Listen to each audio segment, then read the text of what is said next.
आओ प्यारे बच्चों, अज असी अभ्यास 6.1 के पहला सवाल हल करके देखते हैं। सब तो पहला इसकी असी डायग्राम बनाइए।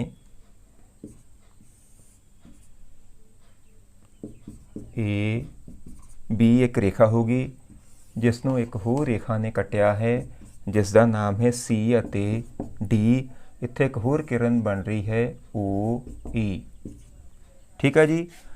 सवाल की कह रहा है सानू, आओ पढ़ते हैं इस रकम कि रेखावां ए बी ਅਤੇ सी डी बिंदु उत्ते कटदियां हन जेकर एंगल ए ओ सी जमा एंगल बी ओ ई बराबर हुए 70 डिग्री। यानी कि दिता आ एंगल ए ओ सी जमा एंगल बी ओ ई बराबर है 70 डिग्री। इसनों आप समीकरण एक देने हाँ। अते कोण बी ओ डी बराबर है 40 डिग्री। बी ओ डी कितना हो गया 40 डिग्री। तां कोण बी ओ ई अते रिफ्लैक्स कोण सी ओ ई पता करो। रिफ्लैक्स कोण सी ओ ई पता करो। आओ इस सवाल आप हल करिए। सानू पहले दिता कि बच्चों देखा कि A B comma C D काटवियां रेखावां हन, कट रही बिंदु ओ ते। इसलिए ए ओ सी बराबर कहते हो जाएगा बी ओ डी दे। एंगल ए ओ सी बराबर हो जाएगा एंगल बी ओ डी दे। कितना हो जाएंगे ये 40 डिग्री। क्यों? क्योंकि ये हो गए हैं शिखर सन्मुख कोण बच्चों। ठीक है जी। सानू ए ओ सी पता लग गया। ये भी कितना हो गया 40 डिग्री। आप डायग्राम च लिख लिया 40-40 हो गए। ठीक है जी। हुण अगे असी पता करना सी एंगल बी ओ ई बारे। किहदे कोण बारे? बी ओ ई बारे। वो आप इत्थों कढ़ लांगे समीकरण एक तो। सानू ए ओ सी पता लग गया है तो समीकरण एक तो की समीकरण एक के ए ओ सी कोण जमा कोण बी ओ ई बराबर है 70 डिग्री। ए ओ सी का मुल कितना आ सानू पता लग गया 40 डिग्री जमा कोण बी ओ ई बराबर हो गया 70 डिग्री। तो कोण बी ओ ई किवें कढ़ांगे? असी समीकरण हल करांगे 70 डिग्री सज्जे पासे 40 डिग्री गया माइनस हो जाएगा। ये कितना आ गया 30 डिग्री। तो साडा आ भी कितना कोण बन गया 30 डिग्री बन गया बच्चों। तो हुण असीं रह किहड़ा गया रिफ्लैक्स कोण पता करना। रिफ्लैक्स कोण पता करने लई बच्चों सानू ये कोण पता होना करना पैना कितना आ। फिर इसनूं पूरे चक्री कोण 360 चों माइनस कर देंगे साडा उत्तर आ जाएगा। जां फिर दूसरा तरीका ये है कि असीं पहलां आ कोण पता कर लईए ए ओ डी रेखी जोड़ी प्रॉपर्टी ला के कि ए ओ सी जमा ए ओ डी बराबर 180 डिग्री। इत्थों 40 ने 180 कढ़ा देंगे तो साडा ये आ जाएगा। तो सारे कोणां नूं जोड़ दईए तो साडा उत्तर निकल आएगा। चलो आपां इस सवाल दे नाल ही हल करते हैं इसनूं कि ए बी और सी डी काटवियां रेखावां हो ही गई अपन पता ही आ। ठीक है जी। तो इत्थे ए डी एक सी डी एक सीधी रेखा है दी हुई। एक सीधी रेखा है।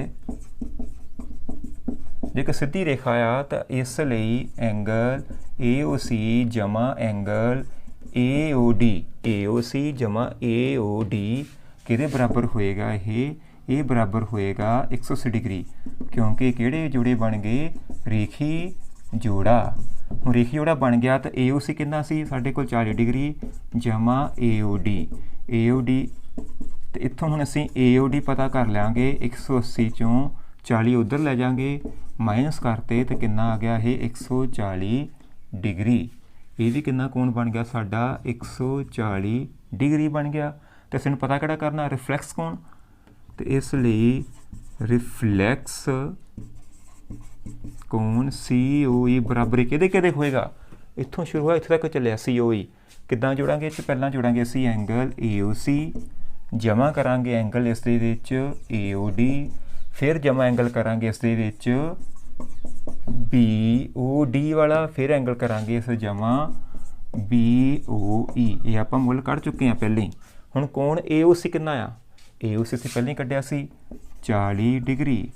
ए ओ डी कितना कढ़िया हुणे 140 डिग्री जमा कोण BOD कितना कटिया आपां BOD पहले दिता सी 40 डिग्री अते BOE कितना पता कर लिया सी असीं 30 डिग्री।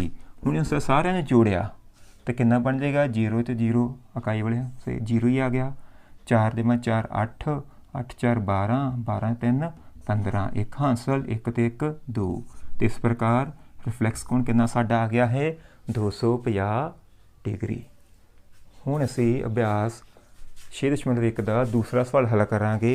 उस दे विच की कह रही स्टेटमेंट चित्र तुसीं देख सकते हैं बनाता गया कि चित्र दे विच रेखावां XY ਅਤੇ MN बिंदु O ते कटदियां हन ਅਤੇ एंगल POY कितना है 90 डिग्री है ਅਤੇ रेशो कि ਦਿੱਤੀ ਹੋਈ ਸਾਨੂੰ A/B = 2/3। ਤਾਂ ਕਹਿੰਦਾ ਪਤਾ ਕਰੋ C कितना है ਸਾਡੇ ਕੋਲ C कितना है ਅਸੀਂ ਇਹ ਪਤਾ ਕਰਨਾ ਆ। ਹੁਣ ਤੁਸੀਂ ਦੇਖਿਆ ਕਿ ਦੋਨੇ ਰੇਖਾਵਾਂ ਕੱਟ ਰਹੀਆਂ ਆ ठीक है जी। ਇੱਥੋਂ ਇਹ ਪਤਾ ਕਰ ਸਕਦੇ ਹਾਂ ਆਪਾਂ पर सानू जिहड़ी चीज़ जरूरी चीज़ आ वो करांगे। ये 90 डिग्री देता तो आपां हुण XP जां POX एंगल कढ लईए कितना है। हुण इत्थे असीं देखिया कि XY एक सीधी रेखा है XY एक सीधी रेखा है इसलिए एंगल POY जमा एंगल POX कितना होएगा 180 डिग्री। क्यों क्योंकि ये बन जाता है साडा रेखी जोड़ा। जे ये 90 डिग्री आ तो आ भी कितना हो जाएगा सारा 90 डिग्री ही। हुण इत्थे मुल भरता POX कितना हो गया 90 डिग्री POY तो POX भी आपां कढ लांगे 180 डिग्री चो माइनस करके तो POX कितना बन गया साडा 180 डिग्री चो घटाता 90 डिग्री साडा ये भी कितना बन गया 90 डिग्री। ਇਹਦਾ मतलब ये हो गया कि A जमा B ਲਾਗਵੇਂ ਕੋਣਾਂ ਦਾ ਜੋੜ ਕਰੀਏ ਤਾਂ ਕਿੰਨਾ ਬਣ ਜਾਂਦਾ 90 डिग्री। A ਤੇ B ਕਿਹੜੇ ਹੋ ਗਏ ਇੱਥੇ ਪੂਰਕ ਕੋਣ ਬਣ ਗਏ ਕੰਪਲੀਮੈਂਟਰੀ ਐਂਗਲ ਬਣ ਗਏ ਇੱਕ ਦੂਜੇ ਦੇ ਠੀਕ ਹੈ ਜੀ। ਤੇ ਇਸ ਲਈ A जमा B ਕਿੰਨਾ ਹੋ ਗਿਆ ਇੱਥੇ 90 डिग्री ਇਹ ਵੀ ਕਹਿ ਸਕਦੇ ਹਾਂ। ਹੁਣ ਮੰਨ ਲਓ ਇਸ ਦਿੱਤੀ ਰੇਸ਼ੋ ਅਨੁਸਾਰ कि A बराबर हो गया 2x और B हो गया बराबर 3x। हुण समीकरण एक की बन जाएगी 2x जमा 3x बराबर 90 डिग्री यानी कि 5x बराबर 90 डिग्री। इस तो असी x का मुल कढ़िया 90 चों 5 का भाग किया 18 5 90 18 डिग्री आ गया है अपने कोल। तो इसलिए A कितना बन गया साढ़े कोल 2x यानी कि 2 गुणा 18 किया ये बन गया साढ़े कोल 36 डिग्री। B कितना सी बराबर मनिया 3x तो ये कितना आ जाएगा 3 गुणा 18 भरिया तो 18 30 54 डिग्री आ गया साढ़े कोल ठीक है जी। B का पता लगा सी। हुण इत्थे MN फिर तक सीधी रेखा तो आप C का मुल इत्थों कट सकते सौखे तरीके नाल रेखी जोड़ी तो। हुण इत्थे की आ कि MN एक सीधी रेखा है इसलिए कोण B जमा कोण C कर दिए तो इन्हों का जोड़ कि बराबर होना चाहिए 180 डिग्री। क्यों क्योंकि रेखी जोड़ा आ सीधी रेखा तो रेखी जोड़े का जोड़ कितना होंदा आ 180 डिग्री। B कितना असीं कढ़िया हुणे 54 डिग्री। C का मुल पता करना उस तरह ही रहन दिंदियां तो C कितना आ जाएगा 180 डिग्रियां चों घटाता 54 डिग्री कितना आ जाएगा। इस तो हम घटा दिंदे हां इत्थे 180 चों घटा देवो बच्चों 54 नूं कितना बने कि 10 4 कड्डे 6 आ गया 7 5 कड्डे 2 आ गए अते 1 बचिया कितना आ गया है 126 डिग्री। इस प्रकार असी दूसरा सवाल भी हल कर सकते हाँ। प्यारे विद्यार्थियों हुण असी एक्सरसाइज 6.1 का तीजा सवाल हल करते हैं। तस्वीर उसकी बना दी है मैं रकम की कह रही है सवाल की स्टेटमेंट पढ़िए कि चित्र में देखिए कि कोण PQR बराबर है कोण PRQ दे ये दोनों कोण बने जोड़े बराबर आ। तो कहता सिद्ध करो कहता की असीं सिद्ध करना इस कहता सिद्ध करो कि कोण PQS बराबर है कोण PRT दे। असीं यह सिद्ध करना है। इस लिए हुण असीं पहलां दिता कि सानूं ਦਿੱਤਾ ਹੋਇਆ ਸਾਨੂੰ ਕਿ ਕੋਣ PQR ਬਰਾਬਰ ਹੈ ਕੋਣ PRQ ਦੇ। ਇਹਨੂੰ ਮੰਨ ਲੈਂਦੇ ਅਸੀਂ 1। ਹੁਣ ਇੱਥੇ ਰੇਖੀ ਜੋੜੇ ਪ੍ਰੋਪਰਟੀ ਵਰਤਣੀ ਆ। ST ਕੀ ਹੋਗੀ? ਇੱਕ ਸਿੱਧੀ ਰੇਖਾ। ST ਇੱਕ ਸਿੱਧੀ ਰੇਖਾ ਹੈ। ਸਿੱਧੀ ਰੇਖਾ ਹੋਗੀ ਤਾਂ ਆਹ ਕੋਣ ਤੇ ਆਹ ਕੋਣ ਦੋਨੇ ਜੁੜ ਗਏ ਤਾਂ ਕਿੰਨਾ ਉੱਤਰ ਹੋਏਗਾ ਇਸ ਦਾ? 180 ਡਿਗਰੀ। ਜੋੜ ਕਰਾਂਗੇ 180 ਡਿਗਰੀ। ਪਹਿਲਾਂ ਇੱਧਰ ਦੇਖ ਲੈਂਦੇ ਹਾਂ ਕਿ ਐਂਗਲ PQS ਐਂਗਲ PQS ਜਮਾ ਐਂਗਲ PQR ਕੀਤਾ ਤੇ ਕਿੰਨਾ ਹੋ ਗਿਆ? 180 ਡਿਗਰੀ। ਇਹਦਾ ਨਾਮ ਦਿੰਦੇ ਸਮੀਕਰਨ 2।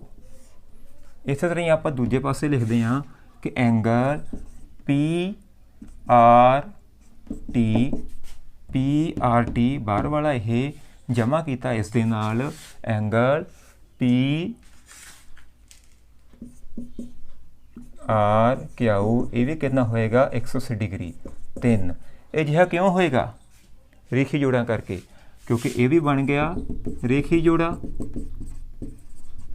ਠੀਕ ਹੈ ਜੀ। ਤੇ ਇਹ ਵੀ ਕਿਉਂ ਹੋਏਗਾ? ਇਹ ਵੀ ਕੀ ਬਣ ਗਿਆ? ਰੇਖੀ ਜੋੜਾ। ਇਹ ਲਿਖ ਲੈਣਾ ਆਪਾਂ, ਕਾਰਨ ਵੀ ਲਿਖ ਲਿਆ। ਹੁਣ ਸਮੀਕਰਨ ਦੋਨੇ 180 ਡਿਗਰੀ 180 ਡਿਗਰੀ ਬਰਾਬਰ ਆ, ਇਸ ਲਈ ਹੁਣ ਅਸੀਂ ਇੱਥੇ ਕਰਾਂਗੇ ਕਿ ਸਮੀਕਰਨ 2 ਅਤੇ 3 ਤੋਂ ਨਿਚੋੜੀ ਕੱਢਿਆ, ਦੋਨੇ ਪਾਸੇ ਬਰਾਬਰ ਹੋ ਜਾਣਗੇ। ਜਾਣੀ ਕੀ ਹੋਏਗਾ ਕਿ ਐਂਗਲ PQS ਜਮਾ ਐਂਗਲ PQR ਬਰਾਬਰ ਹੋਏਗਾ ਐਂਗਲ PRT ਜਮਾ ਐਂਗਲ PRQ ਦੇ। ਪਰ ਇੱਥੇ ਬੱਚੋ ਕੀ ਕਿਉਂ ਨਹੀਂ ਕਿਹਾ ਆ ਕਿ PQR ਬਰਾਬਰ ਹੈ PRQ ਦੇ? ਹੁਣ ਆਪਾਂ ਇੱਥੇ ਐਂਗਲ ਦਾ ਮੁੱਲ ਆਹੀ ਭਰ ਲੈਂਦੇ, ਜਾਂ ਐਂਗਲ PQS ਜਮਾ ਐਂਗਲ PRQ। ਦੂਜੇ ਵਾਲਾ ਪਾਸਾ ਉੱਦਾਂ ਹੀ ਰਹਿਣਾ, ਆਪਾਂ ਇੱਥੇ ਦਾ ਮੁੱਲ ਬਦਲ ਲਿਆ PRT ਜਮਾ ਐਂਗਲ PRQ। ਇਹ ਕਿੱਥੋਂ ਵਰਤਿਆ? ਸਮੀਕਰਨ 1 ਨੂੰ ਵਰਤ ਕੇ ਆਪਾਂ ਮੁੱਲ ਬਦਲਤਾ ਇੱਥੋਂ। ਠੀਕ ਹੈ ਜੀ, ਯਾਦ ਰੱਖਣਾ। ਹੁਣ ਇਹ PRQ ਮਾਈਨਸ ਹੋ ਜਾਏਗਾ ਅਤੇ ਬਾਕੀ ਸਾਡੇ ਕੋਲ ਕੀ ਬਚ ਗਿਆ? ਐਂਗਲ PQS ਬਰਾਬਰ ਐਂਗਲ PRT। ਅਤੇ ਇਹੀ ਅਸੀਂ ਸਿੱਧ ਕਰਨਾ ਸੀ। ਇਸ ਤਰ੍ਹਾਂ ਇਹ ਸਿੱਧ ਹੁੰਦਾ ਹੈ। ਇਸ ਤਰ੍ਹਾਂ ਇਹ ਸਿੱਧ ਹੁੰਦਾ ਹੈ।